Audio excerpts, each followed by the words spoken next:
Okay दोस्तों, अब हम लोग एक क्लासिक इरोडोव क्वेश्चन करेंगे। यहां पर एक ट्यूब है, कोई कंटेनर है, उसके पास एक करेक्ट, यहां पे एडिट कर देना।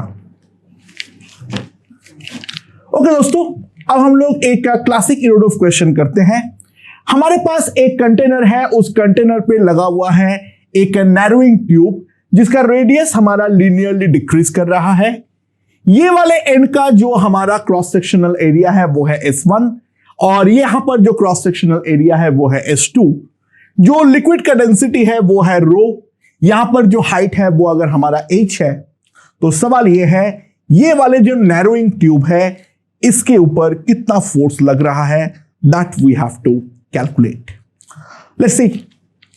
अच्छा, सबसे पहले एक काम करते हैं, यहां से पानी जो वेलोसिटी से बाहर निकलेगा V0, ये वाला V0 का वैल्यू को निकालते हैं। अच्छा, क्योंकि यहां पर क्रॉस सेक्शनल एरिया बहुत बड़ा है एज कंपेयर टू बोथ, तो प्रैक्टिकली यहां का पानी हमारा मूव नहीं कर रहा है, ये मैं अज्यूम कर सकता हूं। ठीक है, यहां का पानी प्रैक्टिकली हमारा मूव नहीं कर रहा है, ये मैं डेफिनेटली अज्यूम कर सकता हूं। तो यहां पर और यहां पर अगर मैं बर्नौली थ्योरम अप्लाई करूं, ये एक पॉइंट है और यहां पर एक पॉइंट है। ठीक है, तो सिंपल सी बात है, अप्लाइंग बर्नौली थ्योरम, मैं क्या लिख सकता हूं, यहां का हमारा रेफरेंस लेवल है, तो ए पॉइंट का जो प्रेशर हेड है वो है P0 क्योंकि ओपन टू एटमोस्फियर है। पोटेंशियल हेड है ρgh। काइनेटिक हेड को मैं प्रैक्टिकल पर्पस के लिए 0 मान सकता हूं। और यहां पर जो पॉइंट है ये भी ओपन टू एटमोस्फियर है, तो प्रेशर हेड तो P0 ही है, पोटेंशियल हेड 0 है और काइनेटिक हेड है हाफ रो V0²। तो V0 का वैल्यू जो है वो हम लोगों ने सबसे पहले निकाल लिए हैं √2gh। तो the first purpose is done. यहां पर जो है, यहां पर हम लोगों ने जो जिस वेलोसिटी से ये बाहर निकल रहा है वो वेलोसिटी तो √2gh है, वो हमने सबसे पहले निकाल लिए हैं। और अब ये ट्यूब को हम लोग थोड़ा सा बड़ा करके देखें। ठीक है, यहां पर हमारे पास ट्यूब है, ये वाला एंड का रेडियस मान लो है B और बड़े वाले साइड का रेडियस है मान लो A। So this is A and this is B। ठीक है, नाउ ये वाले जो टोटल लेंथ है वो लेंथ को अगर मैं L बोल देता हूं, तो यहां से at a distance of X जो मेरा रेडियस होगा R, मैं R के बारे में क्या बोल सकता हूं।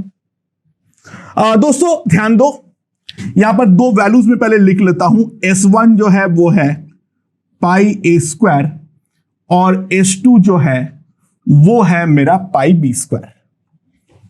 ठीक है, सो जो मेरा रेडियस होगा R, that I can clearly see it will B B plus A minus B by L into X। इस तरीके का रेडियस हम लोगों ने बहुत बार लिखे हैं, मेरे ख्याल से ये समझ में आ चुका होगा, लॉजिक मेरे ख्याल से समझ में आ गया है। टोटल जो चेंज है वो है A माइनस B का, और वो L लेंथ के अक्रॉस चेंज हुआ है, और जब ये डिस्टेंस X पर होगा तो चेंज हमारा इतना आएगा, इनिशियल हमारा P है। नाउ ये वाले एंड पर जो हमारा लिक्विड का वेलोसिटी है वो है V0 और यहां पर जो लिक्विड का वेलोसिटी है वो है मान लो V। ठीक है, so it is clearly evident that πr² into V is equals to πb² into V0। तो कोई भी जगह पर जो V आएगा that will be equals to B² V0 by R²। ये हमारे पास आ गया है वेलोसिटी V। तो मैं ये वाली जगह पर रेडियस R पर अगर मैं प्रेशर निकालना चाहता हूं तो pressure at a general distance r plus half rho v square will be P not plus half रो कितना v नॉट स्क्वायर। अच्छा, r जो है वो डेफिनेटली हमारा b नॉट से, b से तो बड़ा ही होगा क्योंकि b is the minimum radius. So pressure जो होगा, अगर वेलोसिटी जो है वो डेफिनेटली हमारा v नॉट से कम है, तो प्रेशर जो होगा वो डेफिनेटली v नॉट से ज्यादा होगा। सो जो pressure at a distance r minus P not होगा, ठीक है, उसका वैल्यू हमारे पास कितना आ जाएगा? That will be equals to half rho v not square into 1 minus b to the power 4 by r to the power of 4। ये है हमारा प्रेशर जो कि हम साफ साफ देख सकते हैं at a general distance of r। Now यहां पर let us cut a small strip, ठीक है, यहां पर एक बहुत पतला सा स्ट्रिप जो है वो हम काट लेते हैं। तो यहां पर जो हमारा लेंथ आएगा, इसको मैं कुछ d स्मॉलेस्ट बोल देता हूं, ठीक है, और यहां पर जो हमारा एंगल बना रहा है वो एंगल ऑफ इंक्लिनेशन है, मान लो थीटा। यानी ये तो बेसिकली फ्रस्ट्रम जो है वो कोई ना कोई कोण का तो हिस्सा है, यानी ये वाले चीज को आगे प्रोड्यूस करने पर जो एंगल हमारा बनता है वो मान लो है थीटा, ठीक है। सुनाओ, लेट्स सी, यहां पर जो हम लिख सकते हैं, ये वाला स्ट्रिप का जो एरिया ऑफ स्ट्रिप हमारे पास कितना आएगा? एक तो हमारे पास 2 पाई आर आएगा, the length into ds। Okay, और ds और dx में क्या रिलेशन है? बहुत सिंपल सी बात है, ध्यान दो। ये वाला एंगल जो है वो एंगल है theta. This is my change in x dx and this is my change in length यानी ds। अगर मैं ध्यान दूं, ds will be simply equals to dx by cos theta, ठीक है, ये समझ में आ गया है, राइट। और बाय द वे इसको मैं ऐसे भी लिख सकता था, ये है मेरा dr and that can be also written as dr by sin theta. You can write it anyway, it doesn't matter.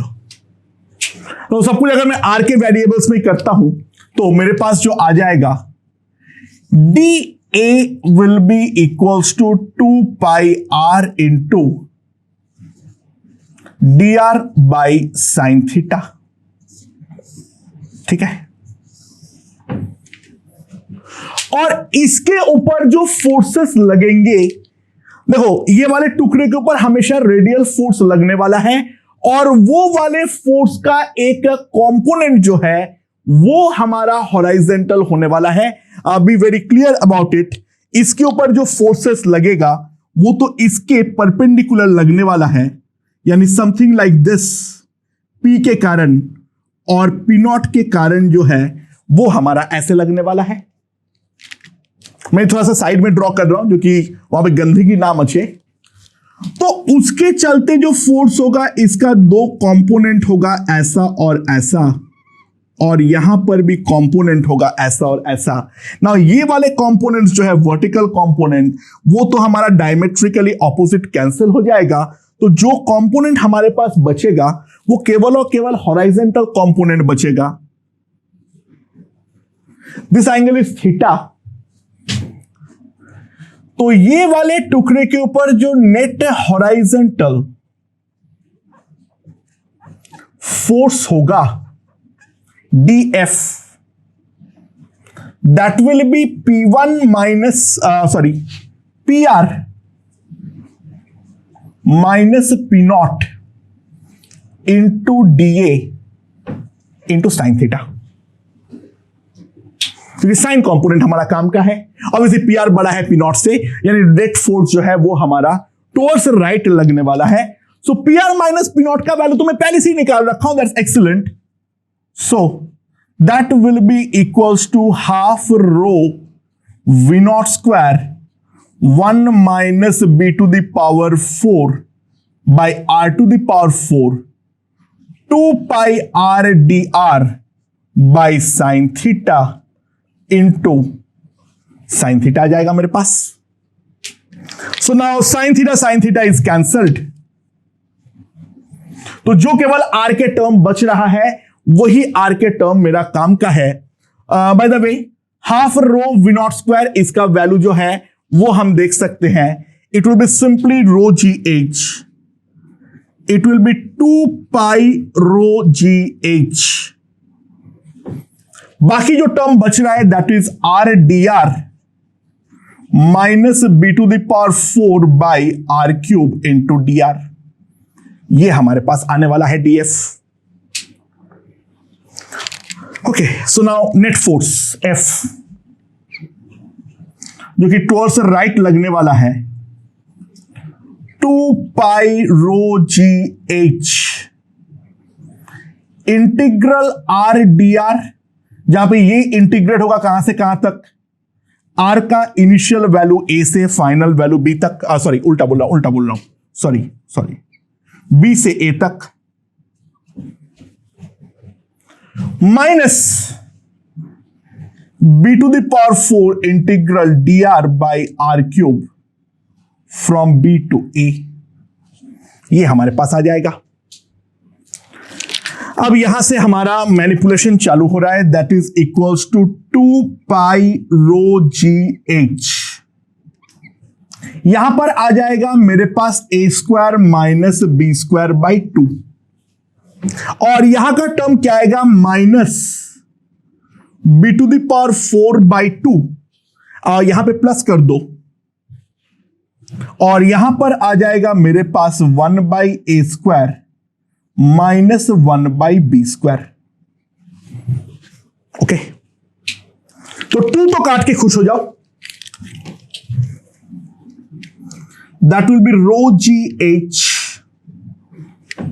ठीक है। यहां पर कितना आ जाएगा मेरे पास, दिस विल बी एक second, A square minus B square plus B to the power 4 by A square minus B square. So what we get is, यहां पे आप केवल मैनिपुलेशन है, this is maths, pi rho G H A square minus 2 B square plus b to the power 4 by a square, and that can be clearly seen as a pi into rho g h. This is b a minus b square by a का whole square. So that can be written as pi rho g h by a square minus B square का whole square, ऊपर नीचे पाई से multiply divide कर दो तो ये मेरे पास आ जाएगा। So this will be equals to rho G H pi A square minus pi B square, इसका whole square divided by pi A square. So जो नेट फोर्स का वैल्यू आएगा F, that is equals to rho G H, pi A square is nothing but यहां पर हम देख सकते हैं that is S1 and pi b square is nothing but S2. So what we get is rho GH S1 minus S2 का whole square whole divided by S1. और ये वाला फोर्स जो लगेगा, the direction will be towards the right. The next force will be horizontal. Obviously बात है, अगर S1 equals to S2 होगा तो ये हमारा स्ट्रेट ट्यूब होंगे, डेफिनेटली उसके ऊपर कोई फोर्स नहीं लगने वाला है, जो कि यहां पे भी क्लियरली एविडेंट है. ओके दोस्तों, तो अब लास्ट क्वेश्चन देखते हैं इसके अकॉर्डिंग, इसका ये वाला टॉपिक के ऊपर. नाउ यहां पर मेरे पास एक नोजल है. The nozzle is a part of a compressor, जहां पे बहुत ही हाई प्रेशर में हमारा फ्लूइड जो है वो एग्जिस्ट करता है. ये हमारा दो पार्ट में है, एक पार्ट का रेडियस है R1, दूसरे पार्ट का रेडियस है R2. जो कंप्रेसर आ रहा है उस पार्ट का जो प्रेशर है वो है हमारा NP0. ठीक है, ये पूरा चीज हॉरिजॉन्टल है, ये क्लैंप के सारे लगा हुआ है, उसको स्टैंड के साथ पकड़ रखा हूं. ठीक है, तो पहला सवाल ये है, find the volume rate of flow such that PB जो है वो आ जाए मेरे पास NP0/2. B पॉइंट का जो प्रेशर है, B is just inside the tube, तो उस पॉइंट का प्रेशर NP0/2 करने के लिए हमारा वॉल्यूम रेट ऑफ फ्लो इतना होना चाहिए. सबसे पहले वो हमें निकालना है. तो वो हम किस तरीके से निकालेंगे, ध्यान दो. मान लो ये वाला पॉइंट का वेलोसिटी है V1 और B पॉइंट जो कि जस्ट इनसाइड है, इस पॉइंट का प्रेशर है V2. इस पॉइंट का जो वेलोसिटी है वो है V2. सो पोटेंशियल हेड का तो कॉन्सेप्ट ही नहीं है, क्योंकि हॉरिजॉन्टल लेवल पे है. NP0 plus half rho V1 square is equals to NP0/2 plus half rho V2 square.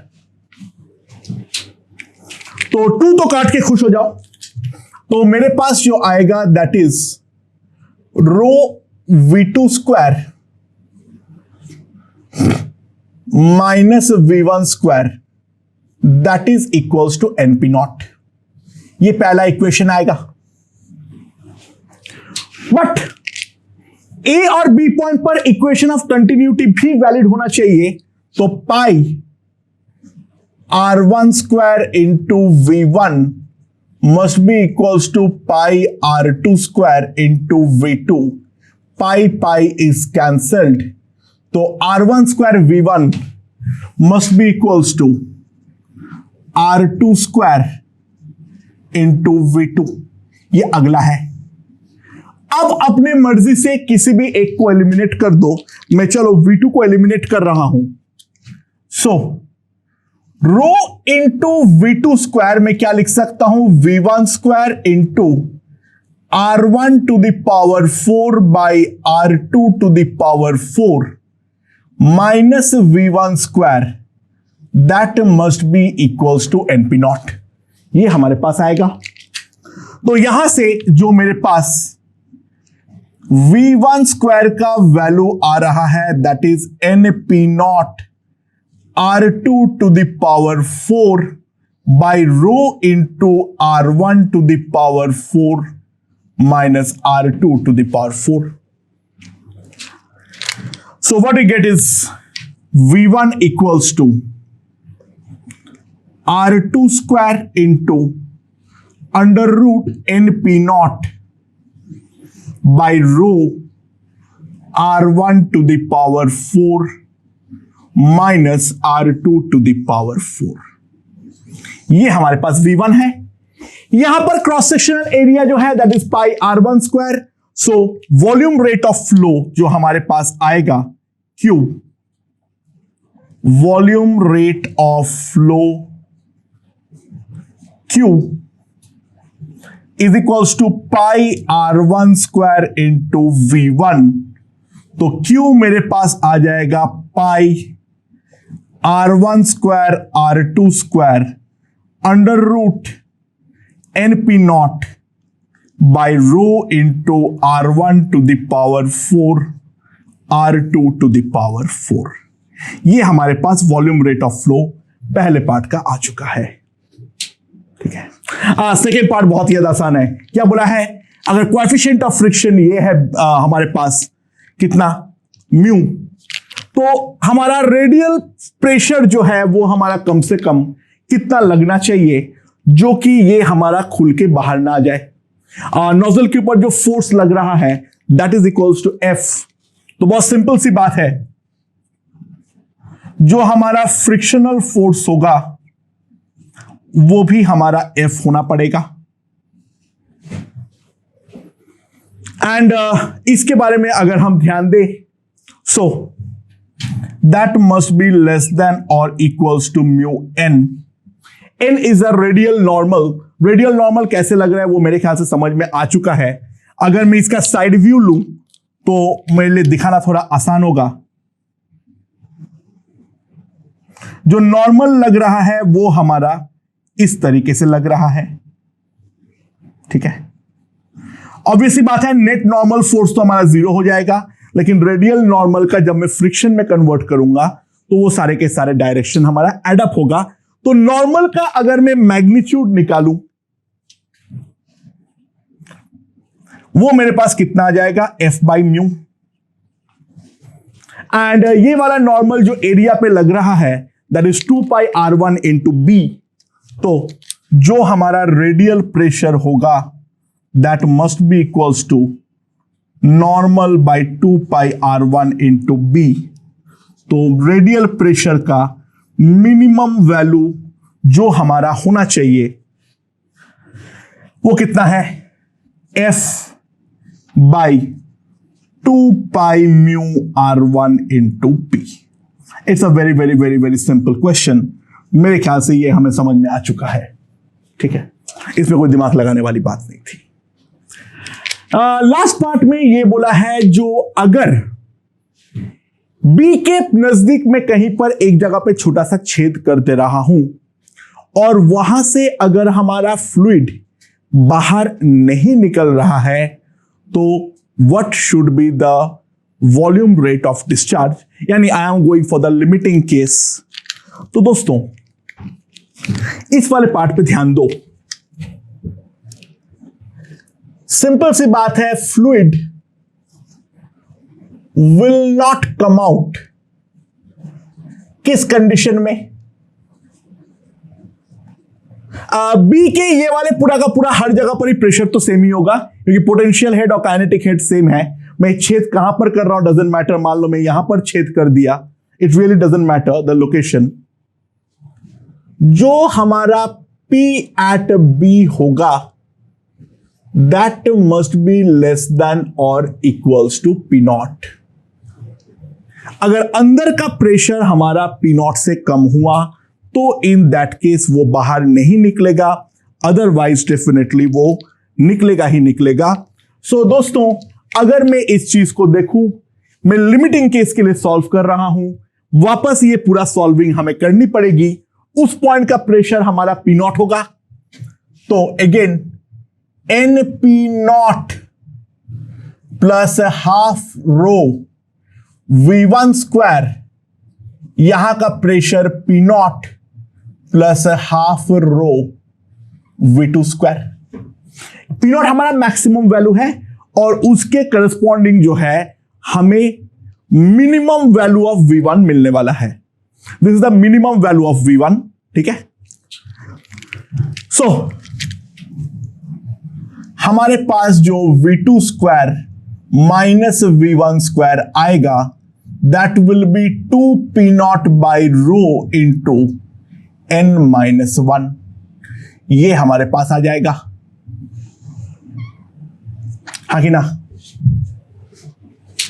Now V2 का जो वैल्यू है उसके बारे में, V2 और V1 का रिलेशन मुझे मालूम है, तो सिंपल सी बात है, यहां पर आ जाएगा V1 square into R1 to the power 4 minus R2 to the power 4 2P not by row.